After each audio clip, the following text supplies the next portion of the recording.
Hello students, let's go to start the next lecture of solid state. So next lecture is type of cubic lattices.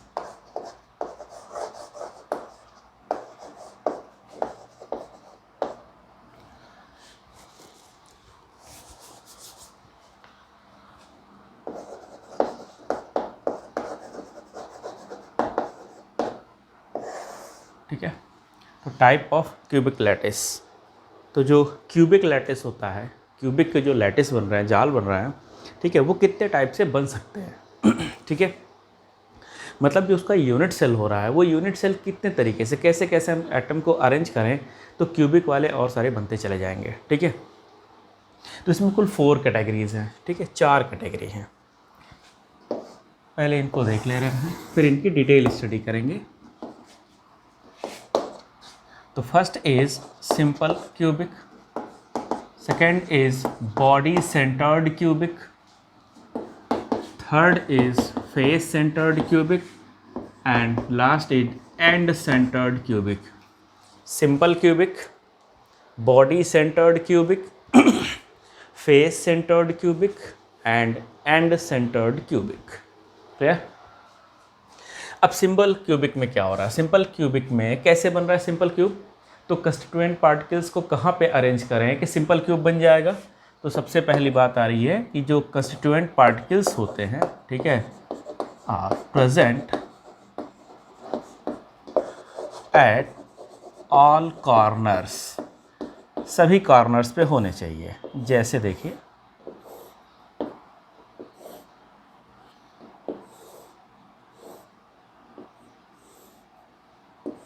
सभी corner पे होने चाहिए। तो मान लीजिए यहाँ पे है, ये कॉर्नर पे प्रेजेंट है केवल। ठीक है, तो कंस्टिट्यूएंट पार्टिकल कहाँ प्रेजेंट है? Only at corner. तो constituent particle are present at all corners. ठीक है, सभी कॉर्नर पे प्रेजेंट होंगे, तो ये कहलाएगा सिंपल क्यूबिक है ये। ठीक है, तो ये सिंपल क्यूबिक कहलाएगा। अब बॉडी सेंटर्ड में देखो, नाम से क्लियर है, बॉडी सेंटर्ड, तो पहले क्यूब तो बनना चाहिए। तो क्यूब बनने के लिए क्या हो रहा? तो कंस्टिट्यूएंट पार्टिकल कहाँ प्रेजेंट है? Constituent particle present at all corners and one at body centre. ठीक है, तो एक कहाँ होगा? बॉडी सेंटर पे होगा और बाकी सभी कॉर्नर पे होंगे। तो पहले तो क्यूब बनेगा ना, इंपॉर्टेंट तो ये है कि पहले एक क्यूब का बनना होना चाहिए। ठीक है, एक क्यूब का बनना होना चाहिए। तो मान लीजिए एक क्यूब का बनना ये रहा।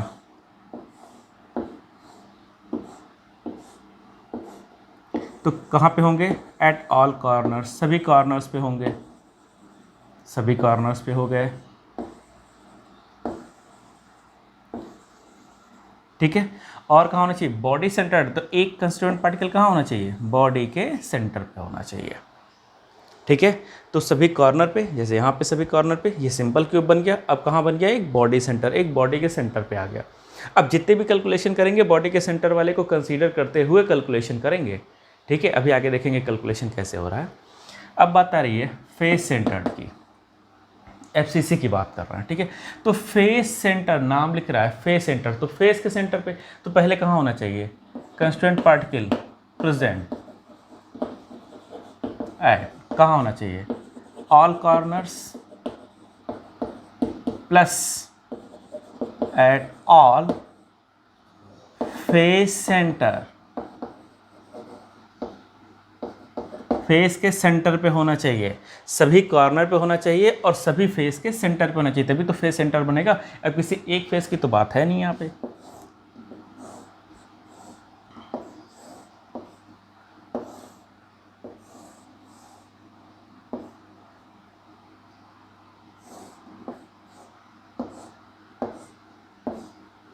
तो पहली बात तो सभी कॉर्नर्स पे होने चाहिए।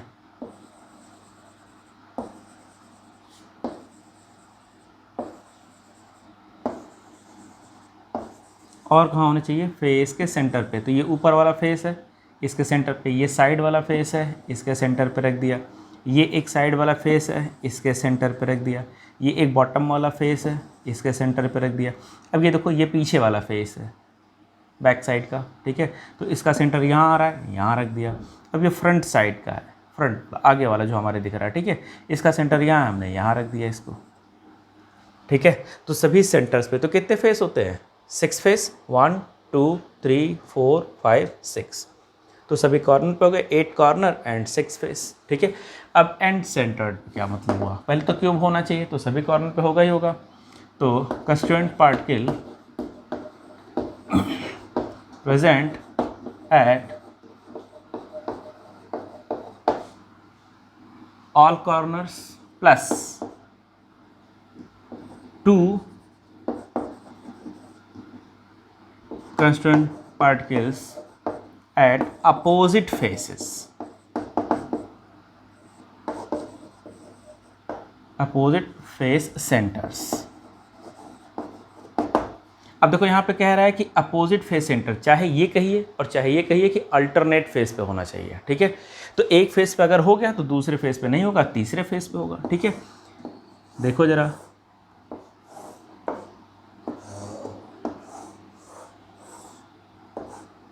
मान लीजिए ऐसे है ये, तो कॉर्नर पे हो गया, ठीक है, कॉर्नर पे हो गया ये सभी कॉर्नर पे हो गया। और क्या होना चाहिए? मान लो एक फेस पे यहाँ है, ठीक है, तो फ्रंट वाला फेस छोड़ दीजिए, फिर इस फेस पे हो जाएगा, फिर बैक वाला फेस छोड़ दीजिए, तो ऐसे लो, ठीक है। या यहाँ होता तो आगे और पीछे इधर बैक और फ्रंट को छोड़ देते, फिर नीचे होता, तो किसी दो अपोजिट फेस इसलिए डायरेक्टली कह लिया गया, ठीक है। तो इसे कहते हैं एंड सेंटर्ड। क्लियर? अब इसकी स्टडी हमको नहीं करनी है, ठीक है, बस यहीं तक इसको समझना था, इससे आगे इसको नहीं पढ़ना है हमको, ठीक है। बस हम इन 3 की डिटेल स्टडी हमारे सिलेबस में कहा गया है, इन तीनों की हम डिटेल स्टडी करने वाले हैं सिलेबस में, ठीक है। इतनी बात समझ में आ गई कि लैटिसेस कैसे बन रहे हैं। तो यहाँ पे 4 टाइप के ये यूनिट सेल्स हमारे हैं, जिससे हम क्यूबिक लैटिस को आगे बनाने वाले हैं, ठीक है। कोई दिक्कत? ठीक है, अब टॉपिक आगे लेके चलते हैं। अब इनकी डिटेल स्टडी हमको करनी है, ठीक है, इन्हीं की अब डिटेल स्टडी करनी है हमको। तो देखिए, एक तो हो रहा है कि हम एक एक प्रॉपर्टी को पढ़ें सभी के और उनके कैलकुलेशन को पढ़ें। दूसरा तरीका ये होता है कि कंपैरेटिव स्टडी करें एक साथ एक टेबुलर फॉर्म में। तो मेरे ख्याल से जो कंपैरेटिव स्टडी होती है, जो टेबुलर फॉर्म में की जाती है, वो ज़्यादा बेस्ट है, ठीक है। अगर हम कंपैरेटिवली पढ़ें तो हमारे लर्न करना काफ़ी ईजी हो जाता है, बहुत आसान हो जाता है। तो हम इसको कंपैरेटिव ही करने वाले हैं, ठीक है। तो सबसे पहले लेंगे प्रॉपर्टीज़, ठीक है, फिर यहाँ पे लिख रहे हैं सिंपल क्यूबिक, फिर हो गया बॉडी सेंटर्ड और फिर हो गया फेस सेंटर्ड। बेटा देखो, ये कैपिटल लेटर में लिखते हैं इसको, ठीक है, ये कैपिटल लेटर में लिखेंगे। अब यहाँ हम प्रॉपर्टीज़ को कंसीडर कर रहे हैं। अब सबसे पहली प्रॉपर्टी क्या लेने वाले हैं? तो सबसे पहले प्रॉपर्टी लेने वाले हैं कि जो एक यूनिट सेल आ रहा है उसमें नंबर ऑफ एटम्स कितने आते हैं, ठीक है, number of atoms per unit cell, ठीक है। तो सबसे पहला लेने वाले हैं number of atoms per unit cell, एक यूनिट सेल में कितने एटम आ रहे हैं। अब इसको समझने के लिए ये समझना पड़ेगा कि जो एक, मान लो ये सिंपल क्यूब की बात कर रहे हैं, तो सिंपल क्यूब का जो एक एटम कॉर्नर पे रखा हुआ है, ठीक है, उसका कितना पोर्शन क्यूब के अंदर आ रहा था। तो 2 तरीके हैं। पहला तरीका ये हो गया कि मान लीजिए कि कॉर्नर पे कोई रखा है, ठीक है, कॉर्नर पे कोई रखा है, उसको हम ये देखें कि ऐसे कट किया, फिर ऐसे कट किया, फिर ऐसे, भाई वो चारों तरफ होगा ना, वो तो स्फेयर है, 3D में है, ठीक है। अच्छा, क्यूब में तो जो अंदर हिस्सा आ रहा होगा, ठीक है, क्यूब के अंदर जो हिस्सा आ रहा होगा वो कितना आ रहा होगा। अब सिंपल ऐसे समझो, मान लो ये था, ठीक है, ऐसे है, मान लो एक क्यूब है। अब एक मान लो यहाँ कॉर्नर पे रखा है, तो इसका कितना हिस्सा इस क्यूब के अंदर आ रहा है। तो इसको समझने के लिए आसान है, पहले ये देख लो कि जो एटम रखा हुआ है, कंस्टिट्यूएंट पार्टिकल जो कॉर्नर पर रखा हुआ है, उसको कितने क्यूब मिलके शेयर कर रहे हैं। तो एक कॉर्नर को कितने क्यूब शेयर करते हैं, उतने में डिवाइड कर देंगे एटम को, ठीक है। तो कितने शेयर करेंगे। अब किसी, आप अपने जिस रूम में बैठे हुए हैं, उस रूम के एक कॉर्नर को सोचिए, एक कॉर्नर को सोचिए और फिर बताइए। देखिए, एक रूम तो यहाँ हो जाएगा, एक इसके आगे हो जाएगा, एक इसके पीछे हो गया, ठीक है। बात समझा गया। एक कॉर्नर है मान लो, तो एक रूम यहाँ हो गया, ठीक है। जैसे देखिए मान लीजिए कि एक क्यूब है, एक क्यूब हो गया, ठीक है। एक एटम कॉर्नर पे है, तो एक तो ये मान लीजिए क्यूब एक यहाँ हो गया, ठीक है। एक क्यूब इसके पीछे हो गया, ये दोनों इसी कॉर्नर को तो रहेंगे। एक रूम अगर यहाँ है, एक रूम पीछे, तो कॉर्नर तो एक ही होगा। अब इसी कॉर्नर का एक रूम इस साइड में हो गया, इस क्यूब के बगल में एक हो गया, एक रूम इसके पीछे हो गया, तो नीचे नीचे ही 4 हो गए। अब इसके ऊपर वाला के तो कॉर्नर नीचे वाला यही होगा ना, फिर यहाँ एक क्यूब हो गया तो उसका भी कॉर्नर यही। तो कुल मिला के कितने रूम हो गए? 4 नीचे और 4 ऊपर का, कॉर्नर तो एक ही होगा। इस रूम का, इस रूम का, इधर वाले रूम का, इधर वाले रूम का, ऊपर ऊपर, इधर इधर, कॉर्नर तो एक ही बनेगा, ठीक है। यानी कुल 8 क्यूब शेयर कर रहे हैं, ठीक है। तो एक के हिस्से में कितना आएगा? तो एक के हिस्से में कितना आ गया? 1/8, ठीक है। तो कॉर्नर से कितना आया? तो कॉर्नर की हिस्सेदारी होती है 1/8 की, और टोटल कितने कॉर्नर हैं? 8 कॉर्नर्स हैं, तो कितना आ गया मिला के? 1। केवल एक एटम आएगा, ठीक है। कितना आएगा? सिंगल 1 एटम आएगा। क्लियर हो ये बात? ठीक है। कॉर्नर का पार्टिसिपेंसी कितनी होती है? कॉर्नर का एक एटम कितना पार्टिसिपेट करेगा एक क्यूब के लिए? 1/8 पोर्शन पार्टिसिपेट करेगा, ठीक है। और यहाँ पे कितने कॉर्नर्स हैं? 8 कॉर्नर्स हैं, तो टोटल कितने हो गए? 1, ठीक है।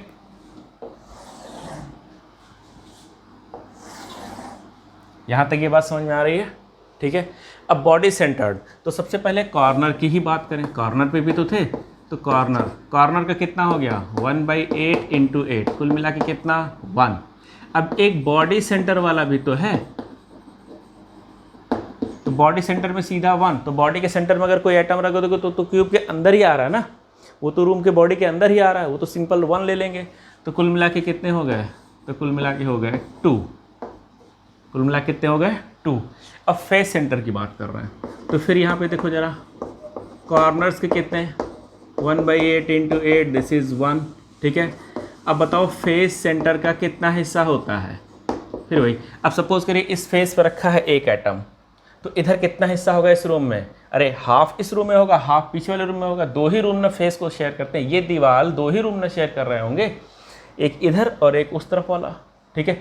कॉर्नर को तो 8 शेयर करेंगे, पर वॉल को इस वॉल को सिर्फ 2 रूम शेयर करेंगे, तो आधा हिस्से में आया ना, तो हाफ आ गया ना। और टोटल कितने थे? 6। कुल मिला कितने हो गए? 3, ठीक है। 3 हो गए, तो टोटल कितना हो गया? टोटल हो गया 4।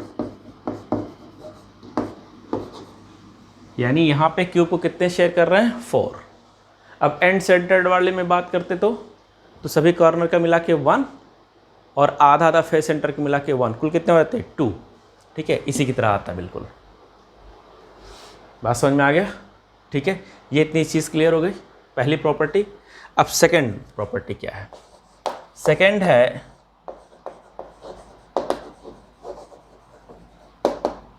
Coordination number. कोऑर्डिनेशन का मतलब क्या होता है? कोऑर्डिनेशन का मतलब होता है कि कितने लोग एक पर्टिकुलर एटम से कोऑर्डिनेट किए हुए हैं, मतलब जुड़े हुए हैं, ठीक है। तो जुड़ने में तो कई तरीका हो सकता है। जुड़ने में ये भी तरीका हो सकता है कि कितने डिस्टेंस से जुड़े हैं। जैसे सपोज़ करिए कि मान लीजिए ये 2 हमारे पास मार्कर्स हैं, ठीक है, 2 हमारे पास पेन है। अब एक पेन हमसे इतनी नज़दीक है, एक पेन हमसे इतनी दूर है, ठीक है। ये डिस्टेंस क्लियर हो रही है? मान लीजिए ऐसे है। अब दोनों ही तो हमारे क्लोज हैं, तो मेरा कोऑर्डिनेशन नंबर क्या होगा? नज़दीक, नियरेस्ट नेबर कहते हैं। तो अब नियरेस्ट में कितना हो गया? ये सबसे नज़दीक है, तो एक ही हो गया ना। भले ये अगर जरा सा भी दूर है, तो मेरा तो नियरेस्ट ये रहा ना, क्योंकि बात कर रहा है नियरेस्ट। अगर ये दोनों मेरे इक्वल डिस्टेंस पे होते तो हम 2 कह लेते, ठीक है। तो नियरेस्ट नेबर की बात कही जाती है। कोऑर्डिनेशन नंबर का मतलब होता है नियरेस्ट नेबर, सबसे नज़दीक कितने हैं, ठीक। तो देखो ज़रा, अगर हम सिंपल क्यूब की बात करें, ठीक है, तो सिंपल क्यूब में एक एटम कहाँ पे है? कॉर्नर पे है। जैसे देखिए एक एटम कहाँ पे हो गया? कॉर्नर पे है, ठीक है। मान लो ये कॉर्नर है, तो इसके नज़दीक में कितने होंगे? भाई ये देखो, एक उसी डिस्टेंस पे होगा, तो आगे भी तो एक उसी डिस्टेंस पे होगा। एक ये मान लो एटम है, तो इधर भी तो उसी डिस्टेंस पे होगा। एक नीचे यहाँ पे है, तो ऊपर भी तो उसी डिस्टेंस पे होगा, क्योंकि हम तो 3D की बात कर रहे हैं, हम तो लैटिस की बात कर रहे हैं, बहुत सारे यूनिट सेल रखे होंगे उनकी बात कर रहे हैं। तो टोटल कितने हो गए इसके, काउंट कर लीजिए, 1 2 3 4 5 6। तो इसका कोऑर्डिनेशन नंबर, सिंपल क्यूब का कोऑर्डिनेशन नंबर कितना हो गया, 6 हो गया। ठीक है, सबसे नज़दीक कितने हुए, 6। अब ये तो डायगन में आ जाएगा ना, तो इसको तो नहीं लेंगे, तो डिस्टेंस ज़्यादा होती है, डायगन की डिस्टेंस कभी भी h से ज़्यादा होगी, इसको तो नहीं लेंगे ना। ठीक है, सारे फेस तो इक्वल है, तो डायगन वाले हम कोई नहीं लेने वाले, किसी भी डायगन को नहीं लेंगे। अब इसकी ज़रा बात करिए, तो ये क्या कह रहा है,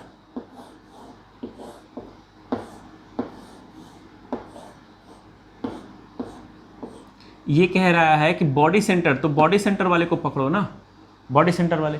अब अगर बॉडी के सेंटर में है, ठीक है, जैसे सपोज करिए 2 एटम 2 एटम 2 एटम 2 एटम, ठीक है, नीचे 2 2 4 हो गए, फिर ऊपर 2 2 4 हो गए, 8 एटम के जब हमने सेंटर को मिलाया था सभी को, तो क्यूब बन के तैयार हुआ था। अब उतना ही बड़ा एटम बॉडी के सेंटर पे ठूस दिया हमने, ठीक है, मान लो अंदर पुश कर दिया, तो ये सभी डिस्टेंस थोड़े से दूर दूर हो गए होंगे, क्योंकि उतना ही बड़ा एटम हमने बीच में रख दिया, थोड़े दूर दूर हो गए होंगे, लेकिन सारे तो टच हो रहे होंगे ना, सभी तो टच हो रहे होंगे। ठीक है, तो इसका मतलब ये हो गया कि सभी कॉर्नर वाले तो इससे इक्वल डिस्टेंस पे होंगे ना, तो कितने कॉर्नर वाले हो गए, 8। तो कोऑर्डिनेशन नंबर कितना हो गया इसका, 8 हो गया। ठीक है, कोऑर्डिनेशन नंबर कितना हो गया इसका, 8 हो गया। अब जरा बात कर रहे हैं एफसीसी के कोऑर्डिनेशन नंबर की, ठीक है, फेस वाले के। तो अब सपोज करिए हम एक फेस पे रख दिए हैं, ये थोड़ा सा इमेजिन वाला है, बस ध्यान देंगे, इसको इमेजिन वाला है। अब यही होता है, अगर ये रियल क्लास रहती है, बच्चे बैठे रहते हैं, तो हम रूम को ही सीधे दिखा के कंसीडर कर लेते हैं। अब इसमें रूम को दिखा पाना थोड़ा सा मुश्किल है कि रूम कैसे हम दिखाएं। ठीक है, ये एक छोटा सा फ़र्क पड़ जाता है। हाँ, अगर हम 3D दिखा पाते तो वो ज़्यादा बेहतर था। ठीक है, तो टेक्नोलॉजी डेवलप हो रही है, आगे और भी होगी। अब सपोज़ करिए ये फेस पे कोई रखा हुआ है, ठीक है, तो इससे कितने नज़दीक हैं, बस ये कॉर्नर वाले 4, यही। आप सपोज़ करिए एक रूम है, मान लीजिए, ठीक है, ये रूम की दीवार है, जो आपको बोर्ड दिख रहा है, मान लीजिए रूम की वॉल है एक, ठीक है। अब यहाँ एक एटम फेस के सेंटर पर रखा हुआ है, ठीक है, तो ये कितने से टच हो रहा होगा, अब समझो जरा इसको। सबसे पहले कॉर्नर वाले हो गए, इस फेस पे भी तो रखा होगा, इस फेस पे रखा होगा, पीछे वाले फेस पे रखा होगा, आगे वाले फेस पे रखा होगा। अब इसके बगल में जो रूम है, ये ऐसे ऐसे, तो इसके भी फेस पे रखा होगा, इधर पीछे वाले फेस पे, आगे वाले फेस पे, नीचे वाले फेस पे, सब पे होगा, और कॉर्नर्स पे भी होगा। कह रहे हैं सर जी क्या खेल रहा, चलो हम समझाते हैं इसमें। देखो जरा, 2 क्यूब यहाँ पे थे, 2 यहाँ हो गया, 4, 2 और 2 ऐसे, 8 हो गए। अब अगर हम एक को किसी फेस पे, यहाँ फेस पे दबा के रख दें, तो ये सभी कॉर्नर वाले थोड़ा थोड़ा दूर दूर हो गए होंगे, लेकिन इससे तो टच हो रहे होंगे। अब इसी तरह का एक एटम इस ऊपर वाले फेस पे, यहाँ जो था ऊपर वाले फेस पे पुश करें, तो ये दोनों अंदर अंदर टच करेगा। इसी शेप का एक इधर से पुश करें तो ये इधर टच करेगा। इसी शेप का एक नीचे से पुश करें तो वो भी टच करेगा फेस वाले से, इधर से पुश करें तो 4 कॉर्नर वाले तो टच हो ही थे। ये फेस 4 फेस वाले भी टच हो रहे थे, तो इधर भी तो आगे 4 फेस होंगे, क्योंकि हम तो पूरा क्यूब लेके चल रहे हैं। तो 4 कॉर्नर के टच हुए, और 1 फेस, 2 फेस, 3 फेस, इधर 4 फेस हो गए। तो इसके वाले भी जो हमने बीच में फेस पे पुश किए हैं, वो भी अंदर अंदर टच हो रहे होंगे, और इधर के भी 4। तो कुल कितने हो गए, 4 कॉर्नर के, 4 इस फेस के, 4 इस फेस के। वही चीज़ हम समझा रहे थे यहाँ पे, ठीक है, कि इससे तो ये कॉर्नर वाले टच हो रहे हैं, और जब ये फेस पे पुश करोगे तो ये अंदर जब जाएगा, ठीक है, जैसे एटम कोई यहाँ ऐसे निकल के आया हुआ है, मान लीजिए, तो ये जो रूफ है यहाँ पे, ठीक है, एटम यहाँ से भी निकल के ऐसे गया हुआ है ऊपर से, तो यहाँ से जब ऐसे निकल के जाएगा और ये ऐसे निकल के जाएगा, तो ये दोनों यहाँ टच हो जाते हैं। ऐसे इधर से जब निकल के आएगा तो थोड़ा सा यहाँ टच हो जाएगा, ऐसे जब नीचे से ये वाले फेस से निकल गया थोड़ा सा यहाँ टच हो जाएगा, और ऐसे इस फेस वाला आएगा तो थोड़ा सा यहाँ टच हो जाएगा, तो टच हो जाते हैं। तो 1 2 3 4, 4 तो ये हो गए, ठीक है, 1 2 3 4, 4 ये हो गए। अब 1 2 3 4 फेस वाले ये हो गए, 1 2 3 4 फेस वाले ये हो गए। कुल मिला के कितने हो गए, 12, ठीक है।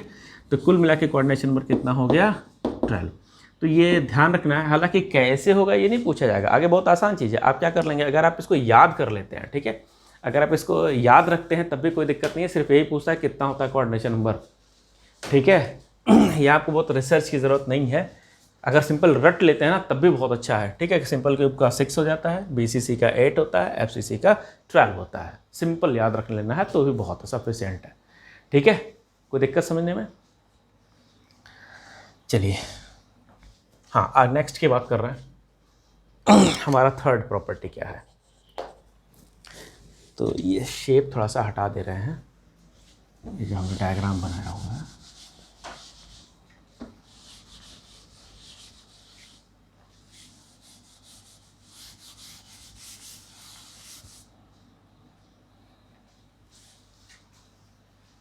ये कितना था? 12। ये कितना था? 8। ये कितना था? 6, ठीक है। कोऑर्डिनेशन नंबर क्लियर हो गया, ये कोऑर्डिनेशन नंबर में कोई दिक्कत नहीं है। अब थर्ड हमको लेना है रिलेशन बिटवीन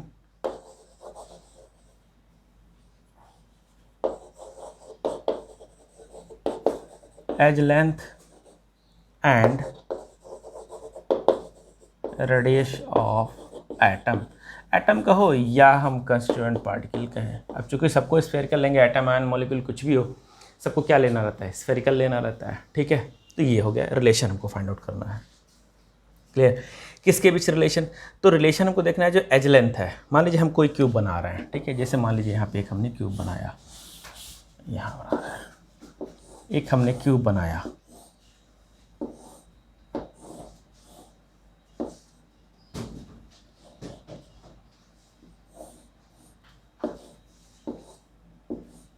ठीक है।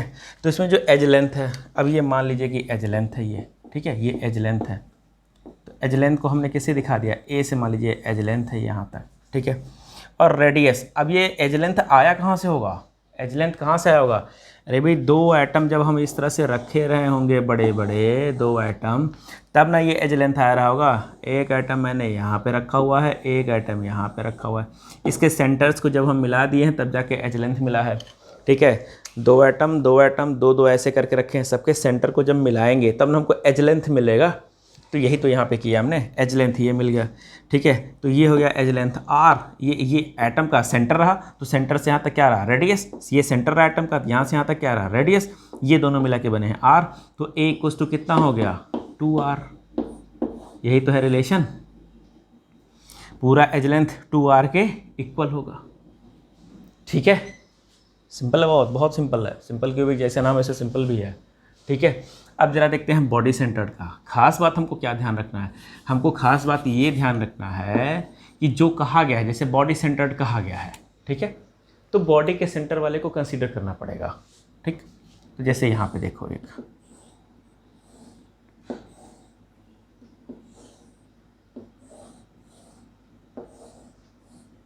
मान लीजिए ऐसे है ये, ठीक है, एक क्यूब है मान लीजिए। अब बॉडी के सेंटर पे एक एटम रखा है, तो पहले तो हमको क्या लेना है? हमको रेडियस और एज लेंथ का रिलेशन चाहिए, ठीक है। तो बॉडी के सेंटर, अब ये बना कैसे होगा? तो ऐसे देखो, यहाँ मान लो एक एटम है, ऐसे एक एटम रहा होगा, उसका सेंटर यहाँ होगा, फिर बीच में एक बॉडी के सेंटर पे एक एटम रहा होगा, फिर यहाँ एक कॉर्नर में एक एटम रहा होगा, ठीक है। ये सेंटर रहा तो एक एटम ये रहा होगा ना, बॉडी के सेंटर में एक एटम हो गया ना, और एक यहाँ रहा होगा, यहाँ रहा होगा ना एक, ऐसे ही होगा, सॉरी, ऐसे रहा होगा, ठीक है। तो यहाँ से यहाँ तक अगर हम एक लाइन ड्रॉ कर दें, ठीक है, यहाँ किससे मिलाते हुए? बिल्कुल हम रेडियस से मिलाते, इसके रेडियस से होता हो गया।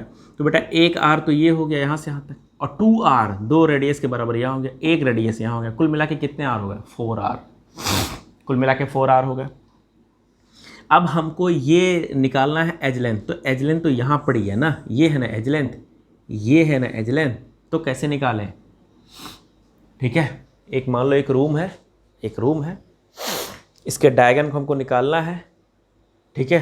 तो हम पाइथागोरस लगा सकते हैं कि ये 4r की वैल्यू एज लेंथ के रिस्पेक्ट में कितनी है, ठीक है। तो पाइथागोरस कैसे लगाओगे?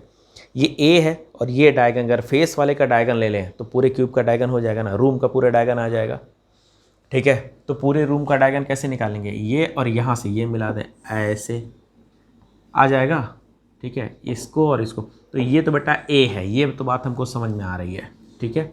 ये हमको समझ में आ रहा है कि ये ए है, पर ये ए नहीं है ना, तो क्या हो गया, ये फेस का तो डायगन है, तो इसको भी तो निकाल सकते हैं। अगर ये ए है, ये ए है, तो ये क्या हो गया, √2a हुआ कि नहीं हुआ, देखो √2a, ये ए हो गया, ये ए हो गया, तो ये क्या होगा, डायगन, फेस का डायगन √2a। अब निकल गया, ये ए है, ये √2 है, तो ये कितना होगा, कितना हो जाएगा, पाइथागोरस के अकॉर्डिंग निकालो, कितना हो जाएगा, √3a निकल जाएगा ना। a है, √2a है, तो a का स्क्वायर √2a का स्क्वायर, ये निकल जाएगा ना, निकल जाएगा, ठीक है। तो 4r इक्वल्स टू क्या आ गया, √3a। ये पूरा 4r है ना, तो 4r की वैल्यू किसके इक्वल निकली है, √3a के। 4r है ना ये, तो 4r की वैल्यू किसके निकली है, √3a। हमने क्या लिया, सबसे पहले हमने एक पाइथागोरस, सिंपली पाइथागोरस यूज़ किया, ठीक है। ये a था, एज है, एज की वैल्यू हो गई a, एज लेंथ a, ठीक है। अब देखो ये हमको चाहिए था ना, फेस है ये नीचे वाला, नीचे वाले फेस का डायगन हमने निकाला है, तो बेटा एक ये फेस है, तो डायगन कैसे निकालोगे, ये देखो मान लो ये फेस है, तो डायगन कैसे निकालोगे, तो a, तो ये क्या आ जाएगा, √2a आ गया ना, √2a, ठीक है। तो नीचे वाले फेस का कैसा आएगा, √2a। अब √2a और a पाइथागोरस लगा दिया हमने, तो ये कितना निकल गया, √3a। तो ये कितना है, r, 2r और r, कुल 4r है, तो 4r इक्वल्स टू √3a, ठीक है। अब यहाँ देख लेते हैं जरा, कह रहा है फेस सेंटर, तो फेस का तो अभी निकाल दिए, देखो फेस का सेंटर का √2a आ रहा था, अभी निकाले हैं, फिर भी यहाँ एक बार देख लेते हैं।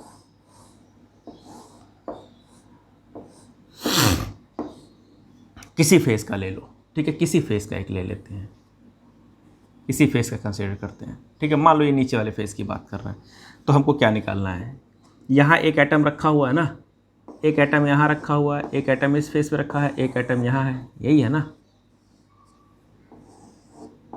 ऐसे। तो यहाँ से यहाँ तक की दूरी कितनी हो गई, तो ये r, फिर ये 2r और r, कुल 4r हुआ ना। और ये कितनी है, a, देखना बेटा, ये a, तो यहाँ से यहाँ तक ये कितना आ गया, √2a, ठीक है, आ गया √2a। तो 4r की वैल्यू कितनी आ गई, √2a, 4r होगा, ये तो तय है, क्यों, क्योंकि देखो ये r, ये 2r, ये r कॉर्नर पे है और फेस पे है, दो एटम, तो यहाँ 1 2 3 4 ये फेस वाले हो गए, एक उठा के एटम इसी फेस पे लगा दिया गया, अंदर फिट कर दिया गया। तो इस फेस वाले से ये चारों टच हो रहे थे, तिरछा अगर लेंगे तो एक कॉर्नर पे है, बीच में आ गया, इस कॉर्नर पे है, तो 4r हुआ ना। तो a, तो √2a, 4r equals to √2a। तीन प्रॉपर्टीज़ क्लियर हो गई, कोई दिक्कत समझने में। देखो कंपैरेटिव हिस्ट्री कितनी बढ़िया चल रही है, कंपैरेटिव कितनी बढ़िया चल रही है, एकदम बहुत अच्छा निकाल ले रहे हैं हम लोग, सारा कैलकुलेशन हम कर ले रहे हैं, ठीक है। कोई दिक्कत यहाँ तक, ठीक है। अब हमको निकालना है, नेक्स्ट हमारी प्रॉपर्टी है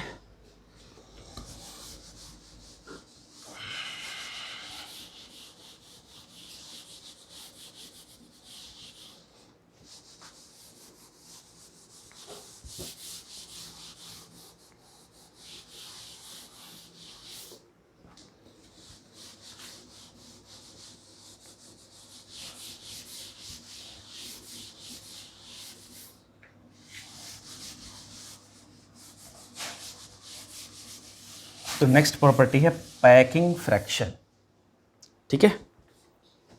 नेक्स्ट जो प्रॉपर्टी है, फोर्थ प्रॉपर्टी, वो है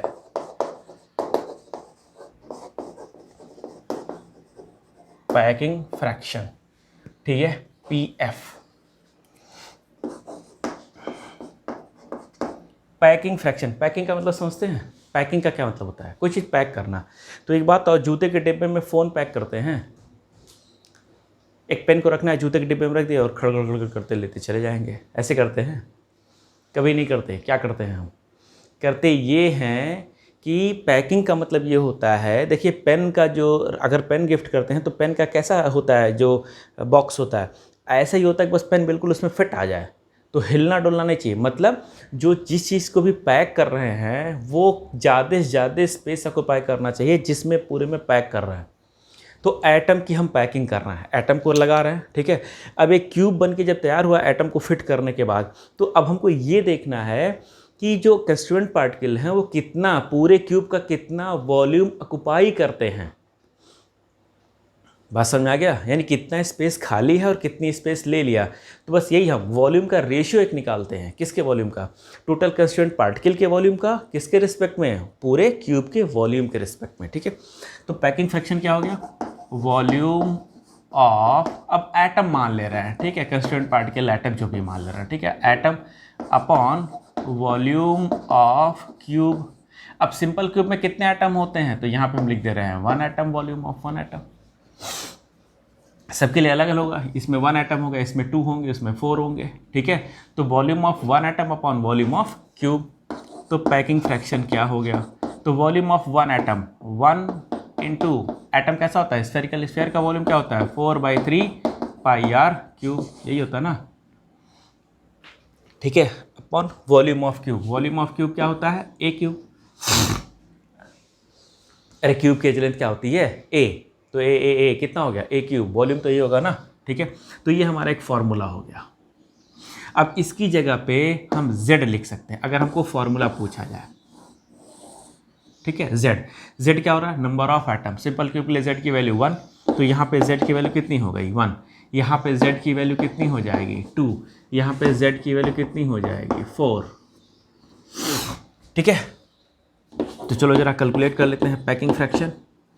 तो z की वैल्यू हो गई 1, और a के लिए क्या लिखेंगे यहाँ, a इक्वल्स टू 2r, यही था ना, तो 2r की वैल्यू यहाँ लिख दो, तो ये हो जाएगा 1 into 4/3 pi r cube upon a cube का मतलब 2r का क्यूब, सही है। तो आप देखो जरा 4/3 इंटू पाई की वैल्यू कितना 22/7 ले लो, या 3.14 ले लिया हमने, into r cube upon 8 r cube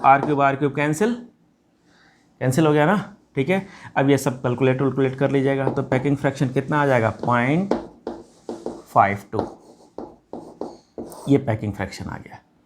सीधी वैल्यूज़ निकल के आ जाएंगी ऐसे, ये हो गया।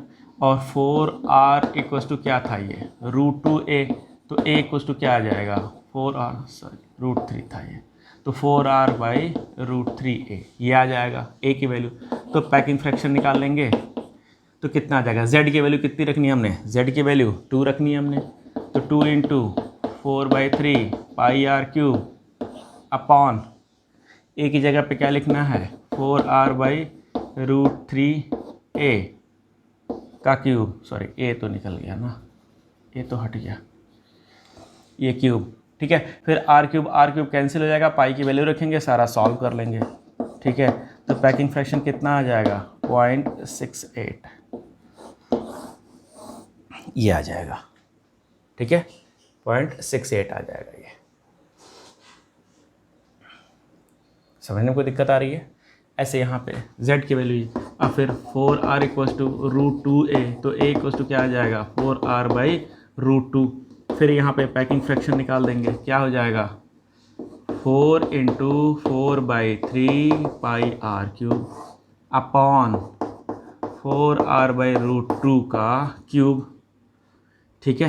तो ये कितना निकल के आएगा, अब देखो वैल्यूज़ तो बढ़ती ही जाएंगी, रीज़न है कि 4/3 पाई आर क्यूब ये फिक्स है, ठीक है, नीचे 2r था, यानी 2 है, r तो कैंसिल हो गया, यहाँ 2 है, 2 से डिवाइड कर रहा है। अब यहाँ पे देखो डबल हो गया, जैसे इसका डबल हो गया है उसको 4 का क्यूब करेंगे, उससे डिवाइड कर रहा है। अब यहाँ 4 टाइम तो वैल्यूज़ बढ़ती जा रही हैं, ठीक है। तो ये कितना आ जाएगा 0.74 आ जाएगा, ठीक है। अब आप इसको याद कर लें या आप इसको समझ लें या जैसे भी कर लो, ठीक है। ये कैलकुलेट करने के लिए आता नहीं है, दिया नहीं जाएगा आपको, सीधे वैल्यूज़ से मतलब है, ठीक है। वैल्यूज़ बस पूछी जाएंगी आपसे, ठीक, और कोई मतलब नहीं है कि आपको दिया जा रहा है कि आप इसको सॉल्व करिए, ऐसा कुछ भी नहीं है, ठीक है। तो पैकिंग फ्रैक्शन हो गया। अब बात आती है एफिशिएंसी, ठीक है, एफिशिएंसी कितनी है। तो बेटा ये जो पैकिंग फ्रैक्शन है ना, इसी को परसेंटेज में जब लिख देते हैं तो यही हो जाता है एफिशिएंसी, ठीक है। एफिशिएंसी हमारा 5th पॉइंट है, एफिशिएंसी मतलब कितनी क्षमता है, तो परसेंटेज में निकालते हैं कितना परसेंट ऑक्युपाई कर ले रहा है। तो बेटा ये कितना परसेंट, सिंपल क्यूब वाला कितना परसेंट ऑक्युपाई करेगा, तो सिंपल क्यूब वाला 52% ऑक्युपाई कर लेगा, 52% को ऑक्युपाई कर रहा है, ठीक है। ये कितना परसेंट ऑक्युपाई करेगा, 68% ऑक्युपाई करेगा। ये कितना ऑक्युपाई करेगा, 74% ऑक्युपाई करेगा। ये एफिशिएंसी है, ठीक है बेटा, ये एफिशिएंसी हो गई। तो सिंपल क्यूब की एफिशिएंसी कितना है, 52%, ये इतना ही एफिशिएंट है, इतना ऑक्युपाई कर पा रहा है, ठीक है। बॉडी सेंटर्ड कितना है, 68% ऑक्युपाई कर रहा है, बस इतनी एफिशिएंसी है, ठीक है। और 74% एफसीसी ऑक्युपाई कर रहा है, ठीक है। फेस वाले मिलके जो कॉर्नर फेस वाले ऑक्युपाई कर रहे होंगे, ठीक है। तो जाहिर सी बात है नंबर ऑफ एटम बढ़ेगा तो ऑक्यूपेंसी बढ़ेगी बढ़ेगी, ठीक है। अब इसमें लास्ट एक टॉपिक सबसे इंपॉर्टेंट रह जा रहा है, सबसे इंपॉर्टेंट टॉपिक, ठीक है, लास्ट में। ये तो समझ में आ ही गया होगा। और कंपैरेटिव देखना कितना अच्छा है, बहुत इजी, बहुत आसानी से हम पढ़ ले रहे हैं। कंपैरेटिव स्टडी सबसे अच्छी, कम टाइम में ज़्यादा से ज़्यादा गेन हो रहा है हम लोग को,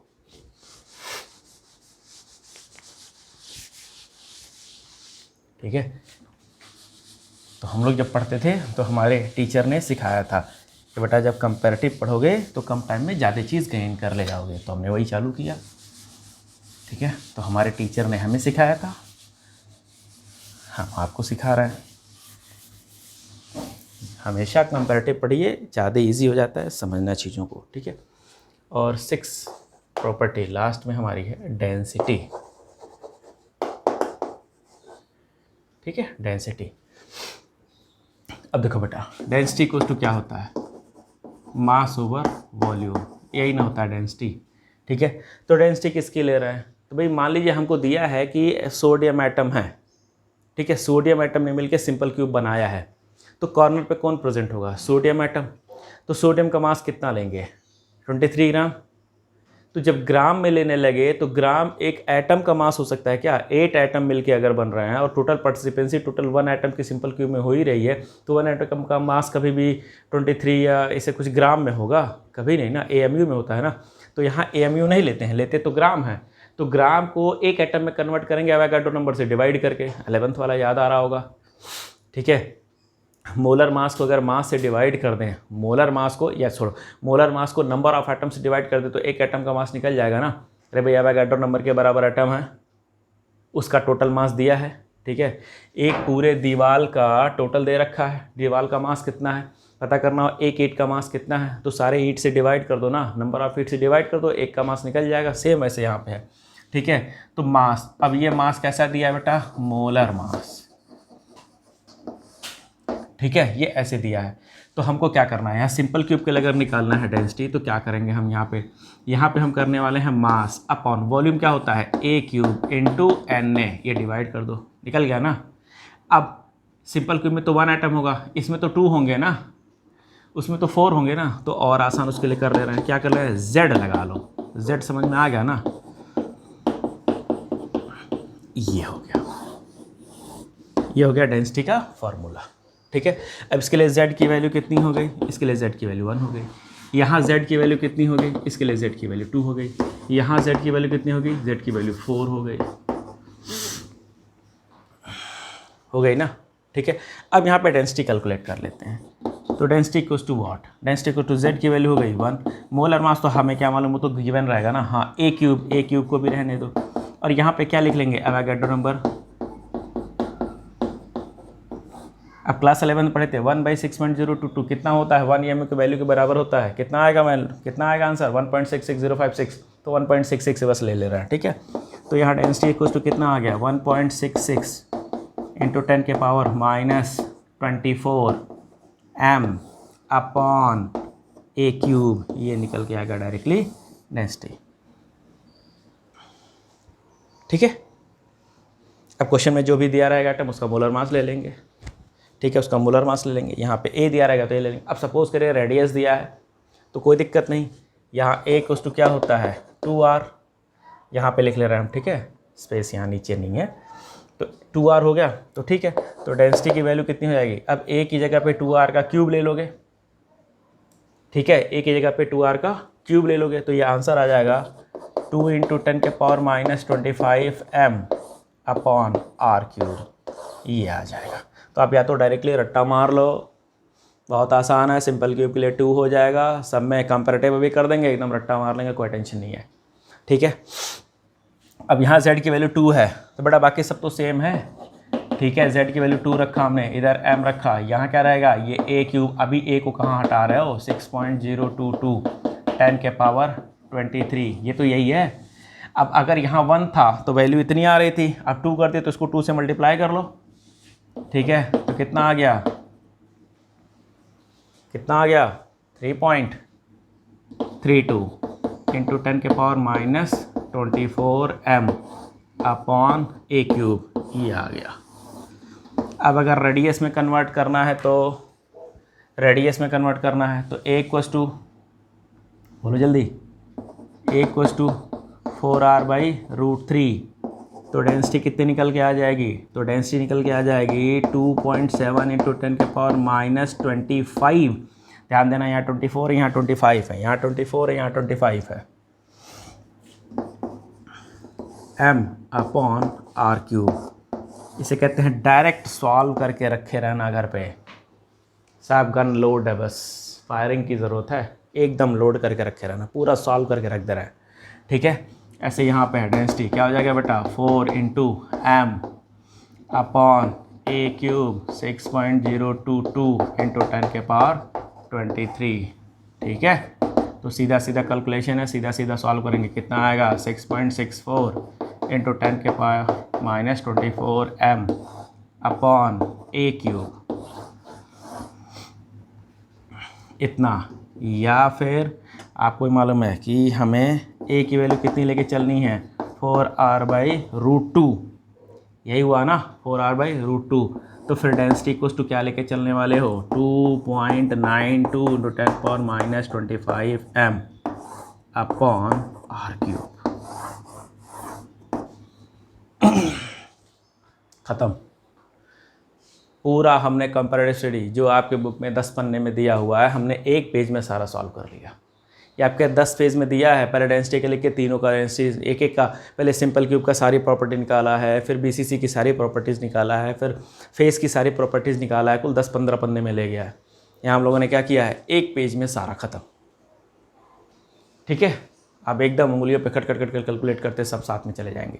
तो यहाँ तक समझने में कोई परेशानी, सब कुछ क्लियर है, सारा समझ में आ रहा है, ठीक है। तो आज यहीं तक ये पूरा टॉपिक कंप्लीट हो गया, ठीक है। अब इस पर न्यूमेरिकल्स वगैरह रहेंगे, नेक्स्ट क्लास में हम लोग न्यूमेरिकल्स इसके करने वाले हैं, ठीक है। कोई दिक्कत।